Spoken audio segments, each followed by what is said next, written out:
The year is 2157. The research vessel Horizon floated silently at the edge of our solar system. Captain Jiho stood on the bridge, eyes fixed on the view screen. His crew worked quietly around him, the only sounds coming from the soft beeping of instruments.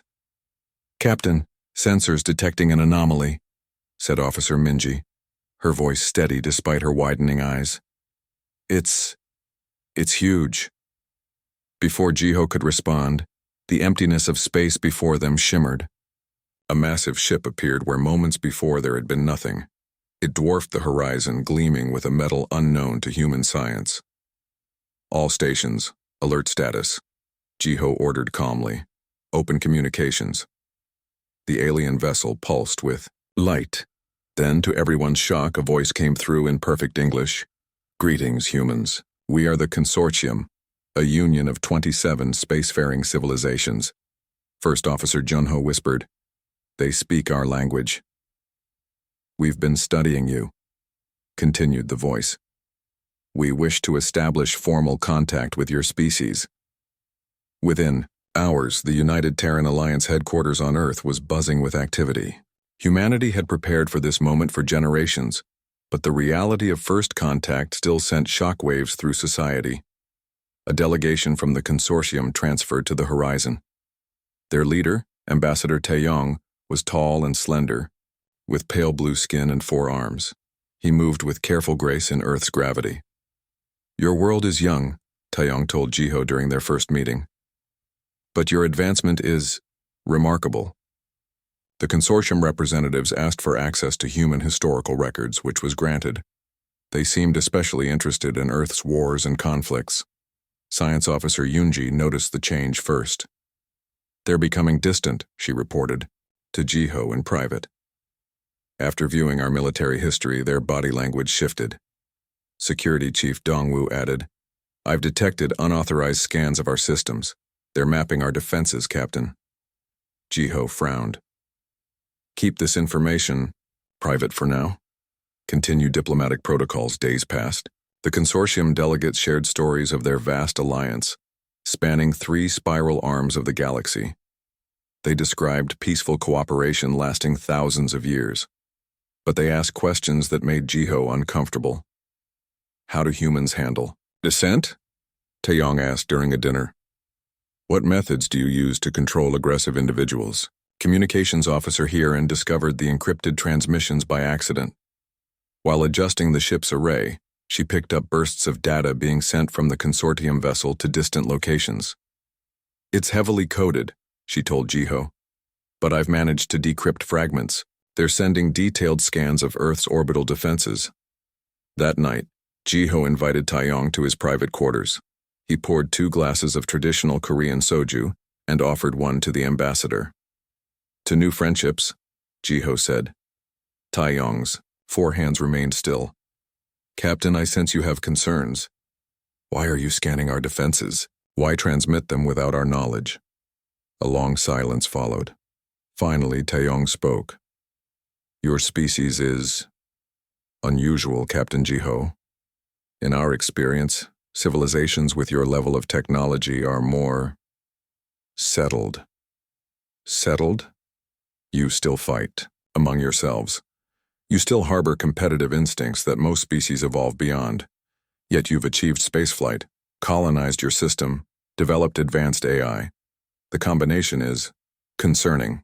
"We come in peace," Jiho said firmly. "Perhaps, but your history suggests peace is not your natural state." Taeyong stood.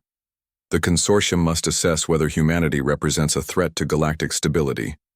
After the aliens returned to their vessel, Jiho called an emergency meeting with his senior staff. "They fear us," he told them. "Not our weapons or technology, but our nature." "What happens now?" asked Officer Yunji. "They've invited a human delegation to meet the full consortium council," Jiho replied. "We leave tomorrow." As the meeting ended, Junho stayed behind. "Captain, do you trust them?" Jiho looked out the viewport at the massive alien ship. "No," he said simply, "but we need to learn more. The future of humanity may depend on what happens next." That night, as most of the crew slept, A small shuttle secretly departed the consortium vessel. It headed not toward Earth, but deeper into the solar system, toward the human colony on Europa. The first contact had been made, but it was only the beginning. 6 months after first contact, the massive consortium diplomatic ship descended through Earth's atmosphere. It hovered above the gleaming towers of New Geneva, home to the United Terran Alliance headquarters. Crowds gathered in the streets, their faces a mixture of wonder and unease. Inside the UTA's Grand Assembly Hall, Captain Jiho stood at attention. Beside him, Lieutenant Sora adjusted her formal uniform one last time. "Remember," Jiho whispered, "they're here to judge us."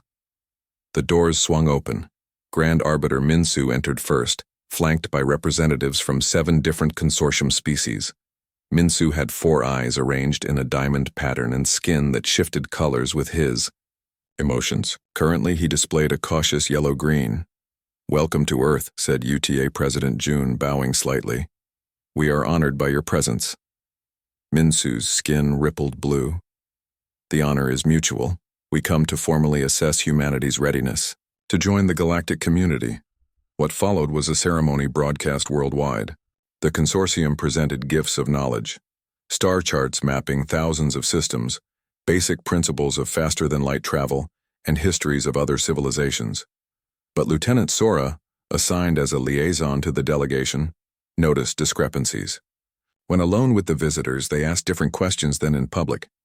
"How do you control your violent impulses?" one delegate asked her. "What are your plans for expansion?" asked another. Late one night, while translating consortium documents, in her office, Sora discovered a file marked Threat Assessment Protocol. Her translator implant struggled with the technical language, but certain phrases stood out clearly. Potentially dangerous species, containment options, and worst-case intervention scenarios. Sora immediately contacted Captain Jiho, who was overseeing security for the delegation's tour of the Mars colony.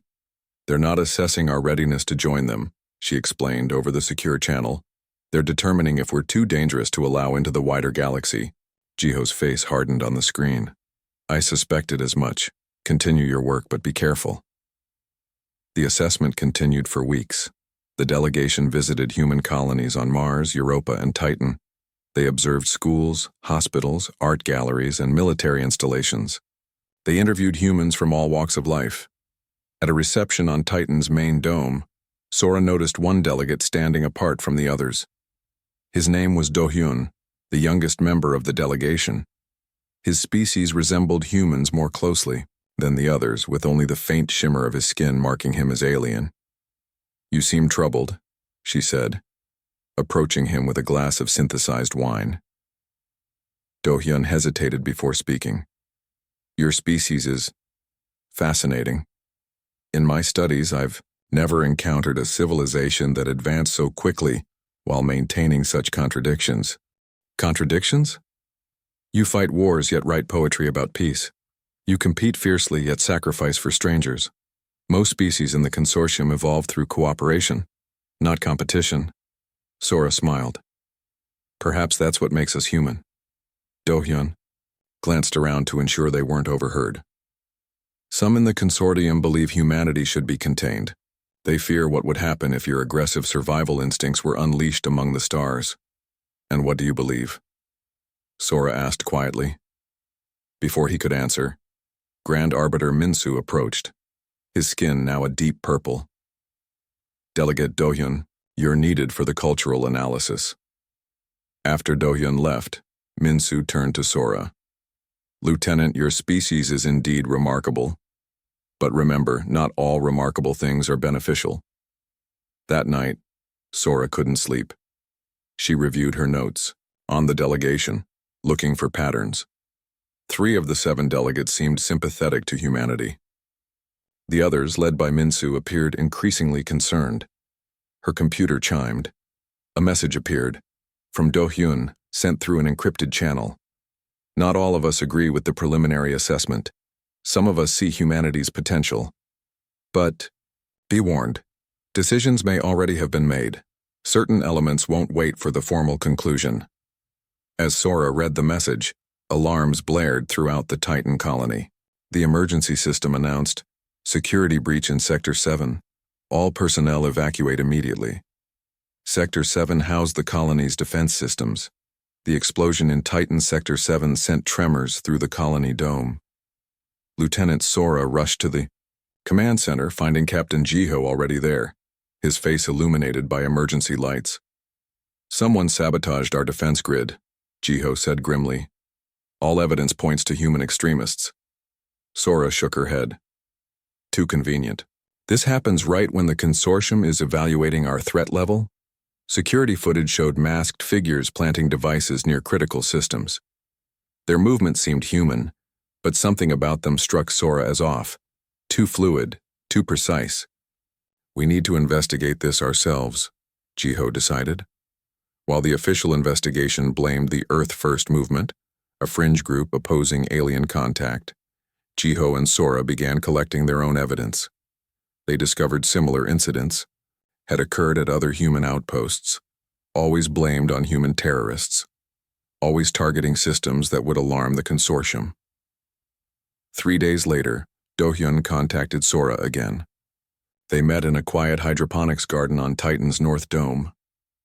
"You were right to be suspicious," Do-hyun whispered. "There's a faction within the consortium that believes humanity must never be allowed to spread beyond your solar system." "Who leads this faction?" Sora asked. "Commander Jinhee. She controls the consortium's security forces. Even Grand Arbiter Minsu listens to her." Do-hyun revealed that Jinhee's group had been staging attacks using advanced mimetic technology, robots designed to appear human. Their goal? Create evidence that humans were too violent and unstable to join the galactic community. "But why?" Jiho asked when Sora reported back. "Fear," she replied. "We're different. We evolved through competition rather than cooperation. Our technology advances faster than theirs. They've maintained peace for thousands of years and see us as unpredictable." Jiho contacted trusted officials on Earth. Working secretly, they began gathering evidence of the conspiracy. Sora enlisted Do-hyun's help to access consortium records. Another delegate, Sung-ho, also agreed to help them. "Not all of us fear humanity," Sung-ho explained. "Some see your adaptability as valuable."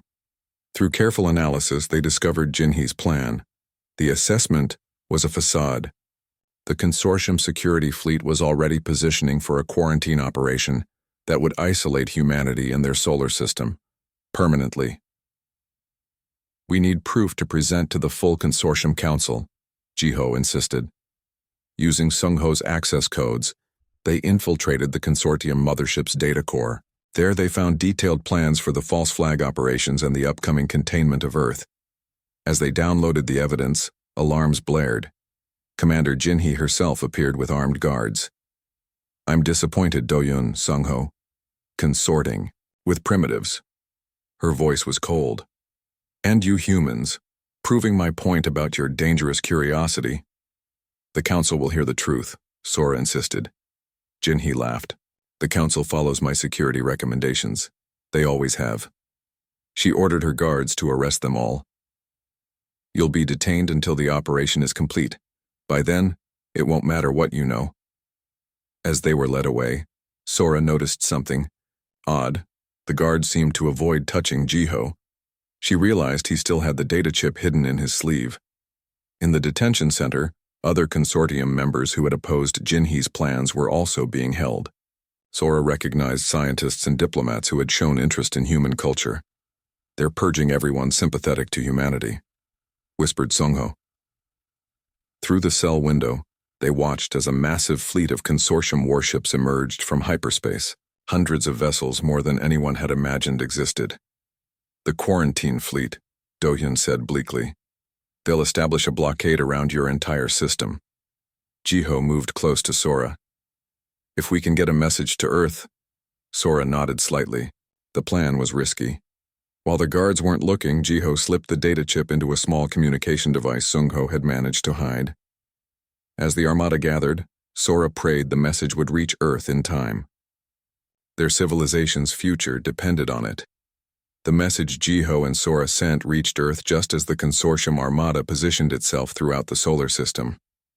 Admiral Yunho, commander of Earth's Defense Force, called an emergency meeting of the United Terran Alliance Security Council. "We've received disturbing information," Yunho said, projecting the data Jiho had smuggled out. "The consortium assessment was never meant to be fair. They planned to contain us from the beginning." President June studied the evidence with a grim expression. "And now their fleet surrounds us." "Not just a fleet," said General Mina, pointing to the tactical display. "It's the largest gathering of warships ever recorded. They outnumber us 10-1. The room fell silent as the magnitude of the threat sank in. "What do we do?" someone finally asked. Admiral Yunho stepped forward. "We activate Protocol Reckoning." Murmurs spread through the room. Protocol Reckoning was a contingency plan developed in secret since first contact. Few knew the details, but all understood its significance. Humanity's last resort. "Begin the evacuation of civilian populations from orbital stations," President June ordered. "And send word to all colonies. Prepare for possible hostilities." Across Earth and its colonies, hidden facilities activated. Projects developed in isolation over the past 6 months came online. Since the first meeting with the consortium, certain human scientists and military leaders had prepared for this possibility. On Mars, Director Hyun unsealed a special research facility buried beneath Olympus Mons. Inside, engineers had been reverse engineering consortium technology from scraps of data gathered during diplomatic exchanges. "It's time," she told her team. "Deploy the quantum communication network." On Earth, deep beneath the Pacific Ocean, the AI Research Division activated Atlas, an artificial intelligence designed to analyze alien battle tactics and develop countermeasures in real time. In orbit around Jupiter, stealth platforms that had been hidden from consortium scans revealed themselves to Earth forces only. These platforms housed weapons based on principles the aliens believed humans didn't understand yet. Commander Jinhee's voice boomed across all human communication channels. "People of Earth, the consortium has determined that humanity represents a significant threat to galactic peace. We hereby establish a quarantine of your solar system. No human vessels will be permitted to leave. Any attempt to breach this quarantine will be met with force." President June responded immediately. "We reject your authority to imprison us. We have evidence of your conspiracy against humanity. We demand the release of our representatives and recognition of our sovereign right to explore the stars." "Your demands are irrelevant," Jinhee replied coldly. "The decision is final." At that moment, Admiral Yunho gave the signal. Protocol Reckoning began. The first consortium ships to detect unusual activity moved to investigate a small human transport near Neptune. As they approached, the transport suddenly accelerated to speeds the aliens thought impossible for human technology. The pursuing consortium vessels found their targeting systems mysteriously malfunctioning. Near Mars, another group of consortium ships detected unusual energy readings. When they moved to investigate, they were surrounded by previously invisible human defense platforms. The platforms didn't fire. They simply appeared, demonstrating capability without aggression. Across the system, human ships and stations revealed technologies the consortium thought were centuries beyond humanity's reach. The quantum communication network allowed Earth forces to coordinate perfectly, without detectable signals. On the consortium mothership, Commander Jinhee received increasingly alarming reports. "Impossible," she muttered as footage showed human vessels executing maneuvers her tactical systems had calculated were beyond their capabilities. A junior officer approached nervously. "Commander, we've lost contact with the detention center." In that center, Jiho, Sora, and their allies had been freed by a small team of human operatives who had infiltrated the consortium vessel using technology reversed engineered from the aliens' own stealth systems. "We need to reach the command deck," Jiho told the rescue team. "The evidence we have might prevent all-out war." Across the solar system, humanity revealed itself not as the primitive species the consortium had judged, but as something the galaxy had never seen before. an adaptable, innovative civilization that had prepared for the worst while hoping for the best.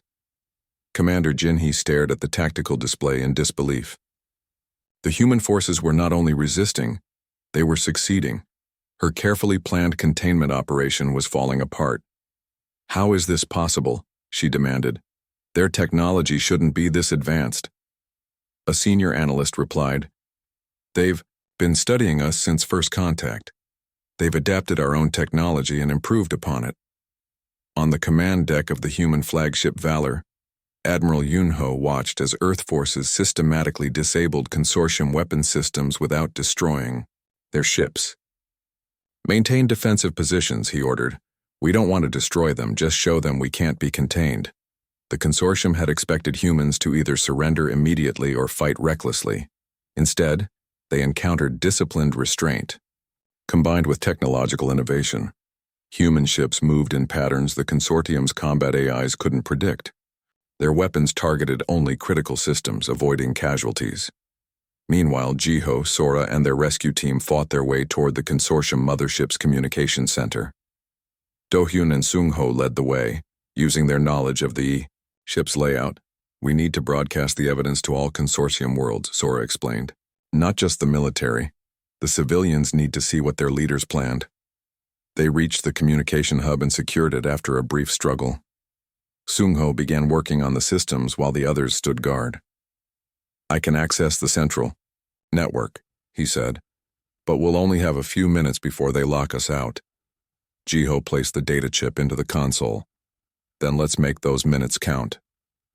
Across thousands of consortium worlds, regular broadcasts suddenly interrupted. Citizens saw evidence of Commander Jinhee's conspiracy, the false flag operations, the manipulated assessment reports, the planned containment of a species without trial or representation. On the mothership's command deck, Jinhee received reports of the broadcast with mounting horror. "Shut it down," she screamed. "Cut all communications." "It's too late," her deputy reported. "The feed is being relayed through every ship in the fleet." At that moment, the doors to the command deck slid open. Grand Arbiter Minsu entered, his skin now a deep, angry red. "Commander Jinhee," he said coldly, "you have exceeded your authority. The Council never authorized these actions." "I did what was necessary," she insisted. "Humanity is dangerous." "And you have proven far more dangerous," Minsu replied. "You violated our most sacred principles of fairness and truth." Throughout the solar system, fighting ceased as consortium ships received new orders directly from the Council. The Armada began to withdraw to neutral positions. 3 days later, a new delegation arrived at Earth. Grand Arbiter Minsu led representatives from all 27 consortium species. Jiho and Sora stood with President June to meet them. "On behalf of the Consortium Council, I offer our deepest apologies," Minsu said, his skin now a humble blue. "The actions taken against humanity were unauthorized and unjust." The peace talks lasted weeks. Humanity demonstrated that while they possessed qualities the consortium found threatening, competitiveness, adaptability, and willingness to fight, these were balanced by equally powerful traits: compassion, creativity, and a genuine desire for peace. "Your species evolved differently than ours," Minsu acknowledged during the final session, "but perhaps that is precisely why the galaxy needs humanity." 5 years later, Sora stood beside Dohyun as Earth's first official embassy opened on the consortium capital world. Children from both species played together in gardens specially designed to accommodate all forms of life. Above the embassy entrance, a plaque displayed words in multiple languages. "The greatest threat may also be the greatest hope." Sora smiled as former enemies became allies. The galaxy was learning what humanity had known for centuries. True strength comes not from eliminating differences, but from embracing them.